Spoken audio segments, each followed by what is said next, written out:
Good morning to all Gamecocks out there. Today's Tuesday, February 17th, the year of our Lord 2026. This is Coffee with JC Shurburtt. Hope you're doing well today. Hope you made it through Monday. Yesterday was very much so a make it through Monday for yours truly. And Mad Dog and I on the show. I think, I don't know. Sometimes the losing gets to us too, folks. So it was sort of a melancholy meatloaf Monday on the show yesterday. So I don't know, hard to apologize for that, but let's just say we're all in better spirits today. Coming up on Inside the Gamecocks, the morning show, Jamie Bradford's got a full house. Matt Smitty Smith of Four Quarter Friday Sports Talk and our Chief Sports Network here will be in to co-host for an hour. They always have great conversations. Preston Thorne, former Gamecock defensive lineman, is in for his weekly segment. And the voice of champions, Brad Muller, who will be calling the Gamecock baseball game tonight as Derek is in Florida for men's basketball.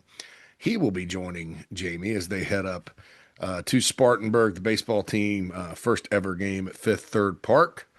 Beautiful park there in my hometown home of the Hub City Spartanburgers, where they'll be playing the Wofford Terriers. I didn't know this, and the game knows for the first time since 2017. South Carolina frequently plays Wofford in a litany of sports. I didn't know baseball had been that long though, so that's a while there. Of course, Tyler Bach is a transfer from Wofford, so he's facing his former team. They have a pretty good little squad up there at Wofford. It hadn't always been the case for Wofford baseball, but they've done some nice things in recent years right there off of Church Street in Spartanburg. But the ballpark's beautiful. If you're in the upstate, go out. I don't know what the weather's like down there. I haven't checked it today. Probably should have. But if it's a great night for baseball, first pitch is at 5:30. Connor Ciccoli, according to the release from the athletic department, I know that JB was speculating it may be another starting pitcher, but Connor Ciccoli, sophomore from Georgia Tech, transfer in Raleigh, North Carolina native, 6'3", 185 righty. He will get the start for the Gamecocks tonight. The game will be on ESPN Plus.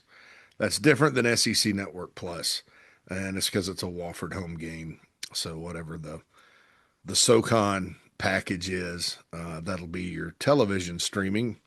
I know the one at Winthrop a couple of years ago got interesting, but they're in a minor league ballpark, so we will see how that goes. I'm probably gonna. I love listening to baseball on the radio. It's awesome. I'm probably gonna stick with Brad and Stewart, those guys, kind of like I did this past weekend. There is men's basketball tonight. They play at Florida, the number 12 team in the country, the first place team in the SEC, the defending national champions, and a team that beat the Gamecocks by 47 points at Colonial Life Arena just a couple of weeks ago. So tough draw this year, getting the Gators twice. That normally has not been the case with the schedule, but it rotates. And so the Gamecocks did have to play Florida twice and have to go down to the O'Connell Center. Their program is rolling again right now under Todd Golden. And, all you can do is go try in this situation as a heavy underdog. So we'll see what happens there with the men's basketball team. Women play on Thursday night at Alabama. It's a late tip, 8:30, I believe, is that. Then softball heads to the West Coast this weekend for a 5 games. UCLA's in there. It looks like kind of a bear as far as that goes, but JB will fill you in on all that and talk about Ashley Chastain Woodard's team and all that good stuff. So got a lot going on in the spring. Football spring practice is right around the corner. As we all know, it starts March 4th. Gamecocks are still searching. They've just started searching for a special teams coordinator. We'll see how that unfolds in the coming weeks, but it's time to start talking about some objectives for spring practice. And we got a nice, I guess, run through the defense here on Coffee recently by position, defensive line. Haven't talked a lot about the linebackers, kind of go back and forth with them with the front or the back end.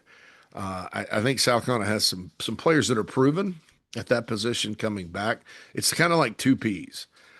Proven players, proven they can play, not necessarily make a difference, but play. They've shown signs. They've, as they say, flashed. but proven and then potential. So for the linebackers to get to where they need to go, they do have to improve this year. But you had a lot of first year guys last season, and so I like that unit a lot. Didn't dedicate a whole episode to them. Will at some point though. We'll dive in because the interesting thing to me about the linebackers, I think the top three are pretty much nailed down. They only play two at a time, as we all know. But who's going to be the fourth? Who's the Jerron Willis role? Jerron went to Kansas, transferred out to Kansas. I think maybe so you could play a little more, just because Murphy and Johnson and Justin O rarely came off the field. But who's going to be that fourth guy? Is it going to be Donovan Darden? Is it going to be AJ Holloway? All those second year guys, those linebackers that South Carolina brought in the 2025 class, as second year players, they're in a better position to get out there and compete for playing time. So we'll talk about the linebackers. We've gone through the defense, went through the secondary yesterday. So as far as objectives go, these are much less about like personnel. We're going to talk personnel like we always do, but it's much more about overall objectives. Like what, if you're in the brain of Shane Beamer, or if you're in the brain of Kendal Briles on offense, what are you hoping to accomplish from, a 10,000 foot view? And these are just the things I think will be important and things to kind of watch because they're going to, in my opinion, determine the chances of success in the fall. I don't make any prediction. I don't like record predictions. People ask me to do it sometimes, and because every game is based on different scenarios, and some of those scenarios are just completely unpredictable. You just don't know. I mean, you don't know. You're still dealing, no matter how many times people want to say that it's now the NFL or professionalized or whatever, you're still dealing with young people. And that's a direct reason why Indiana won the national championship. They asked Steve Spurrier, he had a press conference on Zoom about being inducted to the South Carolina Athletic Hall of Fame. Hats off to him, by the way. Congratulations, coach. And he was asked about how South Carolina could maybe be Indiana, and he kind of chuckled and said, well, they need to hire Kurt Cignetti. And he mentioned some of the things we've been talking about here about the Hoosiers. Like they just play harder than everybody else. They don't make mistakes. Spurrier, of course, his mind is, he's still got like a photographic memory and is very sharp and goes, well, they almost did. They almost messed it up there at the end. Just like he was coaching them, they just won national championships. Well, you almost messed it up there. So, anyway, that's kind of the world we live in. And, some of these other teams that may have had top to bottom more future NFL players, your young people simply didn't play as hard, simply didn't play as smart, play as well. They weren't as ready. And like in the case of Oregon, they got a pretty daggum good coach. Dan Lanning has navigated the money thing better than just about anybody else. They have a lot of money at Oregon to spend. But his teams typically are well coached and play hard. They've lost 3 games the last 2 years, once to Ohio State, won the national championship, and then twice to Indiana, which won the national championship. So, there's nothing wrong with the coaching. It's just hard, these days to get folks going and playing. So with that said, you don't know the mentality game to game because the coaches don't really know. So it's hard to predict records. So I don't make any guarantees. And the schedule's tough. CBS came out with something the other day that predicted the Gamecocks would be one of the first teams out of the college football playoff. It had them 25th or something, a bold prediction. And that's plausible. Stranger things have happened. Carolina has a lot of good players coming back, and I believe the plan on offense is better, but there's no guarantee because you don't, like at Florida, Florida's got 40 or 50 new players, but they've got a good young core. A lot of their players stuck with the program instead of transferring out. John Summerall's won everywhere he's been. I've said before, I don't know that he's the best fit at the University of Florida because I think fit's important at that particular school. But you don't know what they're going to be like when you go down to the swamp in October.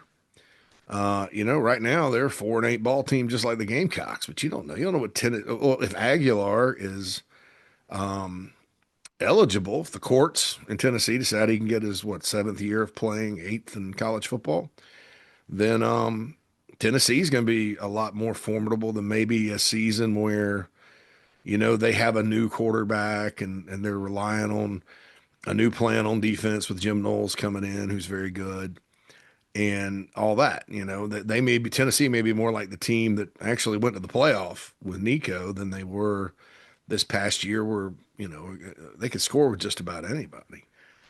So you don't know.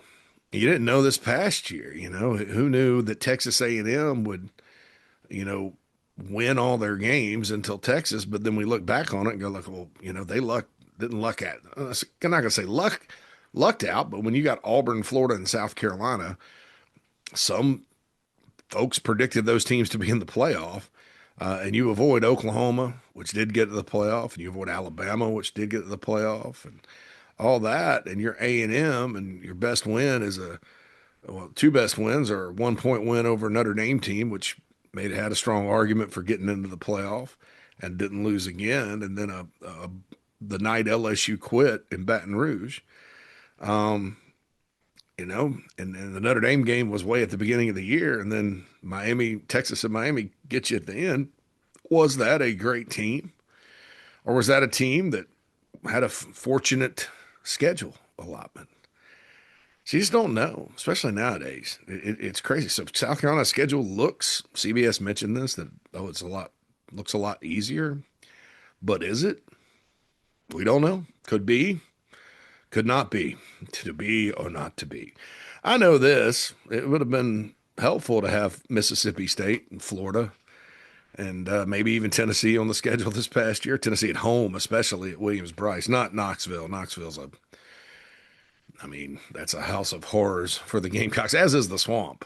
But I'd have liked to have seen those teams instead of going to A&M, going to Ole Miss, going to Missouri, this past year. So maybe it is, but I don't think we can base 2026 on 2025 based on the number of new players and the transition and all this stuff, the NIL factor. So I don't make predictions. I'm not making any promises, and I want to be clear about that. When we talk about these objectives, though, I just, you got to talk about it. You got to analyze it, and it's got to be somewhat relevant. I can't just sit here and be like, well, let's talk about the depth chart again. G Bird, like Snuffleupagus from, and that's kind of how the show yesterday went, like Snuffy from Sesame Street.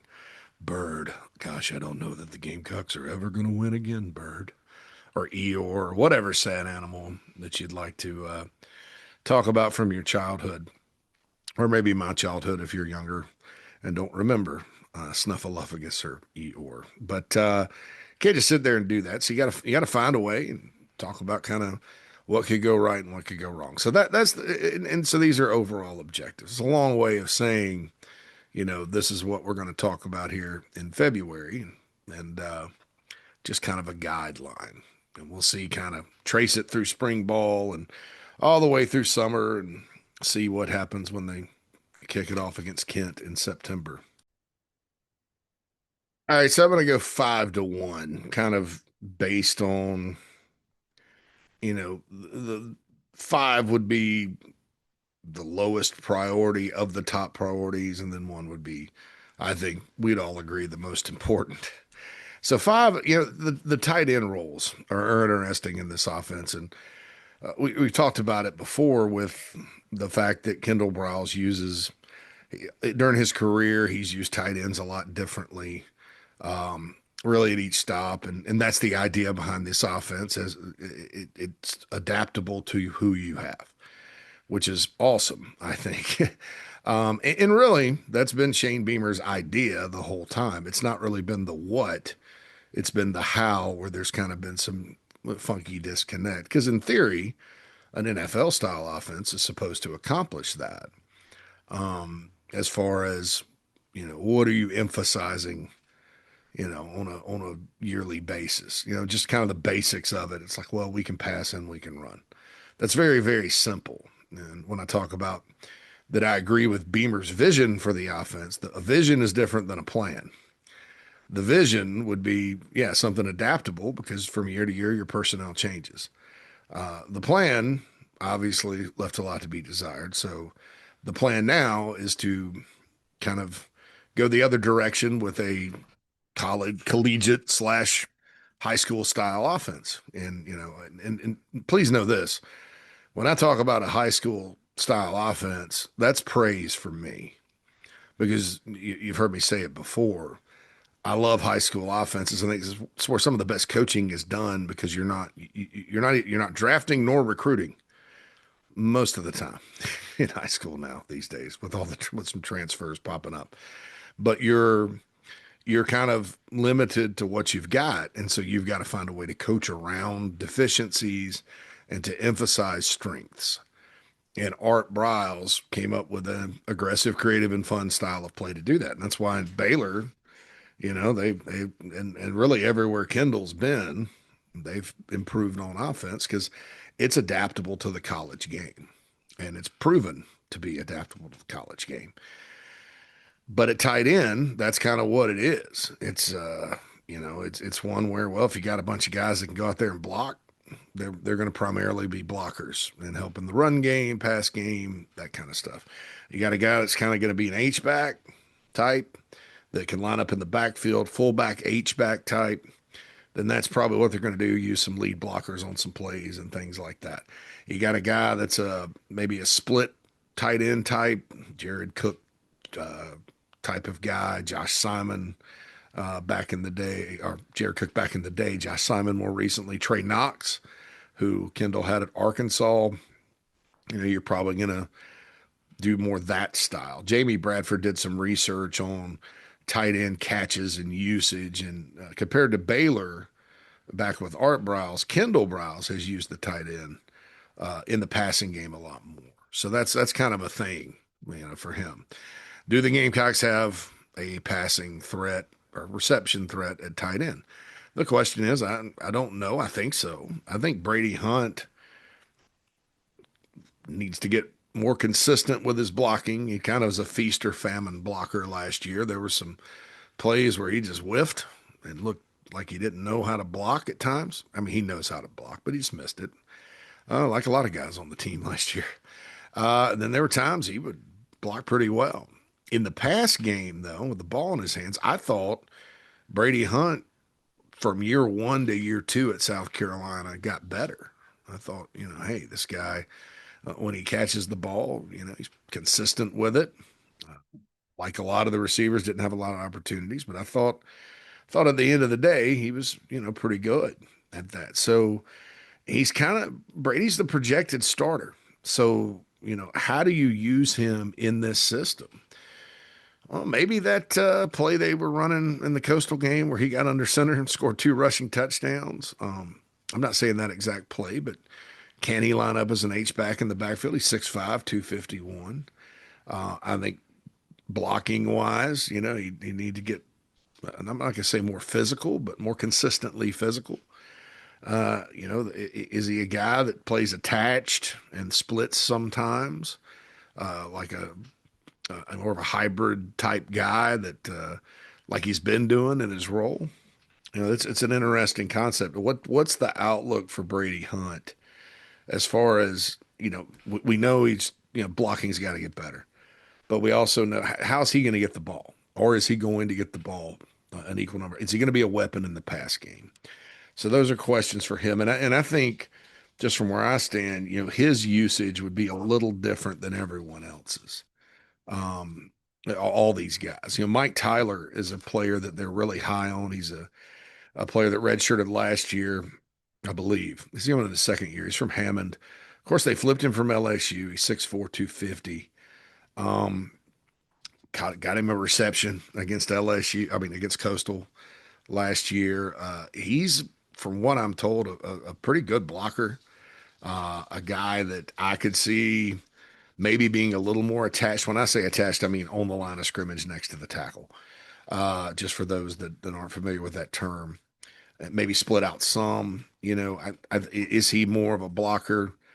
In my opinion, right now, probably, but I need to see more. Obviously, you didn't see him a whole lot running routes, things like that. So we'll see about him and Max Drag, who is coming in from UCF. Darren Usher described him as a dirt dog. I think he's more of a blocker fullback type. Um, just a guy that's going to get out there and block and love it. Now, we also said that about Nate Atkins, and Nate Atkins down the stretch in 2022 did that, and then lo and behold, the guy can catch, and he's in the NFL. Lo and behold, he became a receiving threat. If he hadn't gotten injured in the Gator Bowl, I think Carolina beats Notre Dame because he was a big part. It was a big part of the offensive game plan. He goes out, and there's no more tight ends. They're out. Where are your tight ends, sir? Well, we're out of tight ends. It's like the McDonald's milkshake. The tight end machine is broken. How about that? But so we said that. So, but who knows? But that's the scouting report on him coming in. Caden Ramsey is coming in from the high school ranks. Definitely more of a split out guy, like a big wide receiver type at this point. Because that's kind of how he was used in high school. He's from Cross. I like him. I think sooner or later he'll make an impact on the program. The good thing about him playing in a Kendal Briles offense is that if he's good enough to get on the field, they'll find a way to use him, right? So Caden Ramsey is a player that you got to kind of look at for the future mostly, but we'll see what happens. And then Usher, in his interview with us a couple of weeks ago, said maybe if they find a tight end, they'll sign a tight end. You still got some walk-ons there too. So I think the challenge, and it's not a big challenge, it's basically evaluating your roster. But, one of the objectives has to be for Briles and Sean Elliott and everybody responsible for tight ends is to figure out who fits in what role and how do you use them. And that's an objective because, you got to use them somehow. And how you kind of determine that as an offensive coordinator is, well, what's going to be better for the offense is to have a tight end out there, maybe go four wide where you can get the ball. You have more playmakers on the field. What's harder to stop, that kind of thing. So that'll be interesting. The tight end usage is a fascinating offseason topic for me. I think it's going to fundamentally change. Whereas, now you may see a tight end in the room line up at a number of different technical spots. Before it was sort of, they put guys in the backfield sometimes as fullbacks and things like that. But you basically, under the last three offensive coordinators here, last four really, counting Mike Bobo, is more of a traditional tight end type. They would split Josh Simon out a little more than maybe they did, but it was a pro tight end usage concept. Of course, now the pro tight end usage concept compared to when I was growing up, you had Brent Jones of the 49ers out there catching passes from Montana. He, Jason Witten, those guys, gosh, if you were pulling for a team playing against them, they were very annoying, because you'd be worried about stopping this guy like at Tennessee. And Peerless Price played with Jason Witten. If I'm wrong about that, Tennessee had really good receivers. But then all of a sudden it'd be 3rd and 8 and somebody'd throw an out pattern to Jason Witten and he was money catching it.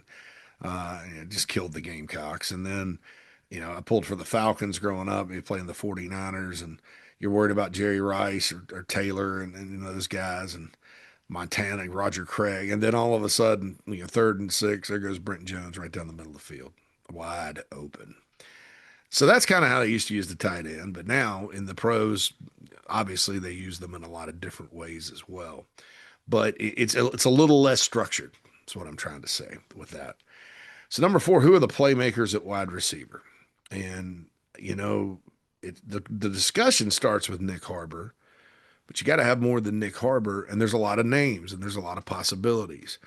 Nitro Tuggle. I encourage everyone to go watch Deputy Smitty, who dug into some Nitro Tuggle film. He points out against Southern Cal, Nitro Tuggle was a player that the Southern Cal defense really had a plan for. They bracketed him and stuff like that. And watching his physicality in that film breakdown and doing some research on my own, what are you going to get? Because you look at it and you're like, well, 34 receptions, that's not a whole lot, but it was at Purdue, and their offense got progressively worse as the season went on. But you just kind of feel like going into his third year in this system, he could be a guy. He could be a guy. Kind of, he's got a little Juice Wells in him to a certain extent. He's bigger than Juice. But the way he moves around and kind of runs with, is elusive after the catch while also being able to be physical. Because Juice, when I say physical, I mean, he could break tackles and things like that. Not necessarily saying he could go out there and play safety and dominate. Nitro is probably a little bit more physical. So there's that. What are you going to get out of Jaden Gibson? He's somebody you don't really have, a jump baller guy. And these are portal guys. And then, Donovan Murph, Jaden Sellers, Jordan Gidron, Lex Cyrus, the young guys. What's their outlook for this season? How much better are they going to be? Can they build on last year? And you can't play all of them. Charlie Mullally would be a guy in that mix, but you can't play all of them. And Sequel Patterson's coming in over the summer, and he's another one that you can't rule out. So who are the playmakers? Mike Furry's got to identify those. The competition continues, but you got to get the kind of the rotation down and figure it out. And, at least before you get to Kent and during the spring, it starts like find out exactly what you have there. Jaden Gibson is an example of finding out what you have. That a few years back, he was pretty doggone good, freshman All-American type. Has all the upside in the world, but what is he now? What is he now for? Is he a guy that can go out and, with Nick Harbor, as long as Nick takes another step forward, he's going to be just fine. But I'm, in my opinion, as freaky as Nick Harbor is, and as much as I believe there is an opportunity for him to have really have a big productive year, his last year at Carolina, and play his way into a high draft pick because he's just so freaky. I think you need more than that, especially in this offense. I mean, it's not. Is he going to be a receiver like Xavier Legette was his last year, where you can't stop him? I don't know that I can say that right now. So I think they need more than that. And the good news is at this spot, they have a lot of options, but you got to identify them and see who is where. So that's kind of the objective for the receivers. I've mentioned the running back war, and there's 6 in the room now, and they're all different levels of talent. They're all kind of similar. Who comes out of there? Stan Drayton's going to have a big battle on his hands. Is it Howell? Is it Isaiah Gustav? Is it Matt Fuller? My money would be on Matt Fuller right now, going in. I like Jawarn Howell better than just about all of these guys. I think Christian Clark is a player that the coaching staff likes. So we went through all this in I think an episode last week. Jabri Coleman, what are you going to get there? Sam Dixon, what are you going to get there?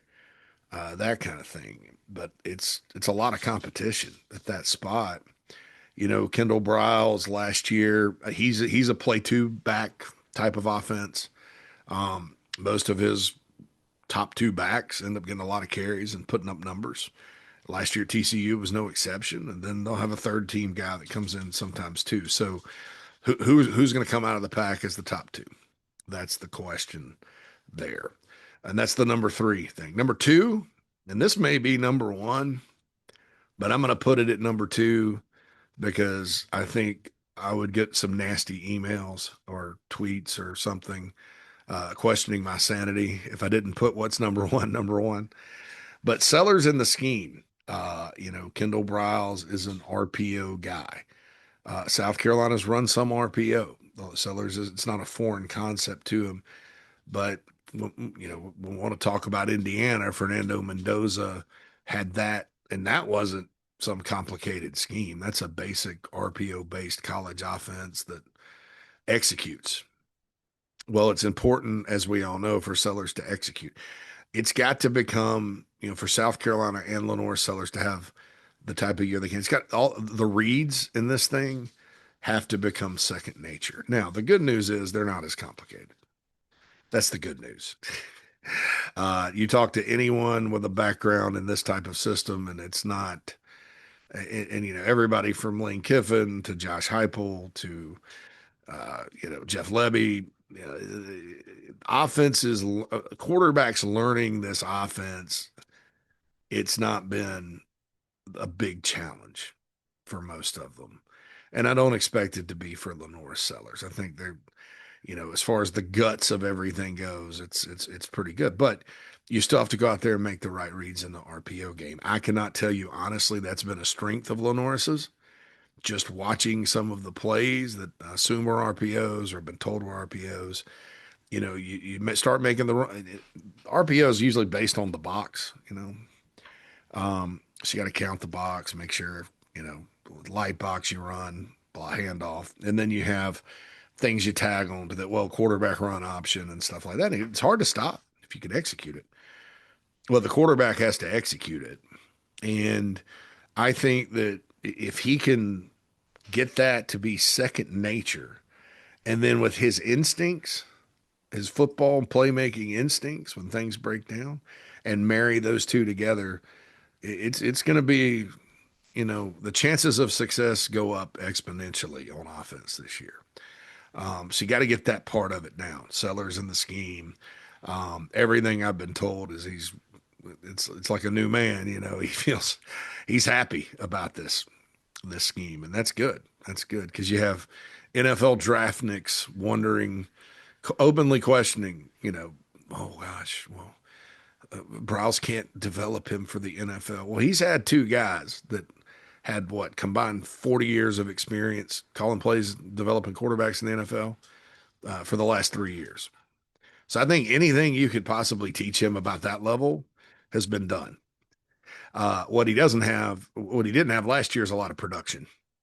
And I think production, if you look at the end of the day, the draftniks can say all they want, but your chances of being drafted higher as a quarterback are directly related to your production and your accomplishments. That's just how it is. I mean, Deshaun Watson drafted pretty high, right? Clemson's offense is not something that you would run in the NFL, or Clemson, or was. I guess what is now with Chad Morris back there. Patrick Mahomes ran the air raid, and Andy Reid modified it. Josh Allen ran the option. And I've said this before. It really, that part of it's overrated, severely overrated. Who was Mac Brown's OC for Drake May? Chip Lindsey, Gus Malzahn. They were in spread. I mean, it just doesn't matter. What matters is if you don't have a good year and you throw 11 picks and 8 touchdowns, your draft status is going downhill. It's just how it goes. And so Sellers and scheme is very important. And then finally, find an offensive line. And I think, and that's a lot there's a lot there for Randy Clements and Jason Smith, the assistant offensive line coach, to kind of unpack. There's 8 new guys from the portal. I think here's just my take on the who of it right now. I feel good about Peak being in the starting lineup. I feel good about Carter Miller being the starting center. Could be wrong. Shed Surratt's going to play somewhere. He's too good not to.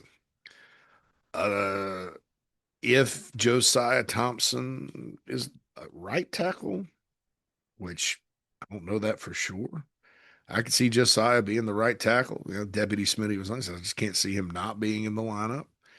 I think learning right tackle would be good for him because the more you can do, the better. Maybe it's a little less pressure and just sit out there and play. I don't know. Maybe it's more pressure. But I think Josiah Thompson, those 4, gun to my head if I had to predict. I have a hard time, much like Deputy Smitty, not seeing those 4 in the starting lineup. Now, could I be wrong? Absolutely. Look, predictions about the offensive line around here, or projections or opinions, Take it for what it's worth, right? Um, but individually, I like those guys. I like those guys. Now, where they play, how exactly it shakes out, that's to be determined in spring practice. And you never know. I can almost guarantee this. Someone will come out of nowhere that we're not talking about, like the kid from Missouri State, Boo Boo, or Rojo Poku from East Carolina, and he'll just get in the starting lineup, and Hank Purvis, whoever, Dayton Arnett from Ferris State, one of those guys, they'll be in the starting lineup, and we won't see it coming. It's the nature of the offensive line. But that's the most important objective when I'm talking about offensive objectives for spring practice. Find a five, get it going. It's going to take a while.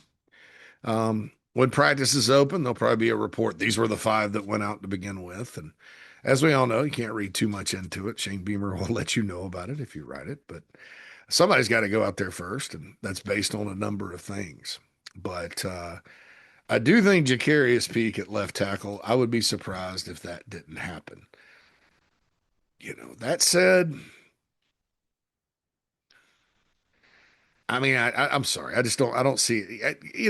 There's a part of me that says this, that if Josiah Thompson at 6'7", 310 or 305, whatever he's listed at, evolves into a beast. And then you have Jacarius Peak that's played, he played right tackle up until last year. Now he's proven, and he's been a lot better than Josiah. Do you play him at right tackle? Part of me, I'm saying that because in my mind, I've run that scenario. I just don't think it'll happen. I just don't see it. I think you go and get a Peak. He's your left tackle, and everybody else can figure it out. But I don't know. Maybe this is a different offense, and maybe obviously they like specific body types at different spots. Now the right tackle, left tackle. Right tackle is usually a little heavier, a little about 5 pounds or something. But so we'll see. We'll see how all that goes. But that's going to be interesting. We all know how the blocking's been around here. We all know how the offensive line's been around here. And that's if you want to not move the ball, that's the quickest way with this style of offense. You not only will not move the ball, but you can really make your defense look a lot worse than it is, because you're not running much time off the clock. You're going 3 and out, 3 and out, 3 and out, getting dominated. And boo, yeah, that's a key to disaster with this. Because your defense, if you're not moving, it's not being able to block and getting dominated by the elite defensive lines you're ultimately going to play.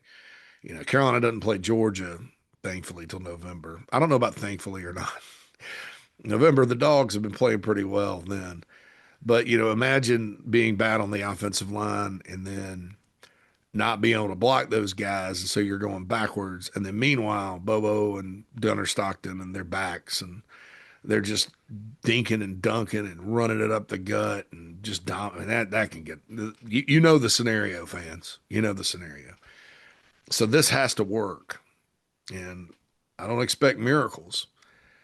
But and I think that this style of offense is a little bit less pressure and a little bit less thinking for your offensive line. The big key for them is get lined up and hit somebody. Play your assignments, obviously.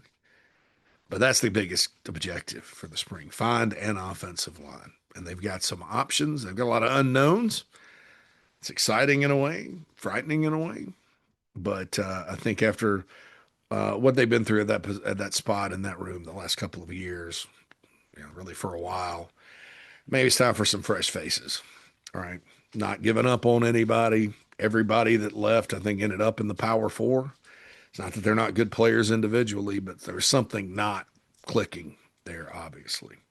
Maybe it was just the scheme. Who knows? Anyway, folks, don't forget the morning show coming up with Brad Muller, the voice of champions. Also, Matt Smitty Smith will be in for an hour. Always enjoy his conversations. Preston Thorne in today. We'll be along with Terrible Tuesday. Going to probably bring up some quotes from Ray Tanner over the weekend about success being cyclical in men's sports.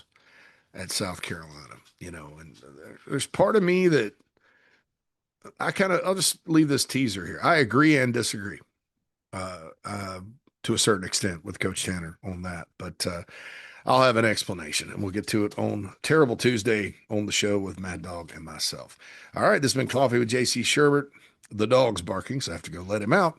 Everyone have a terrific, Terrible Tuesday. Holla.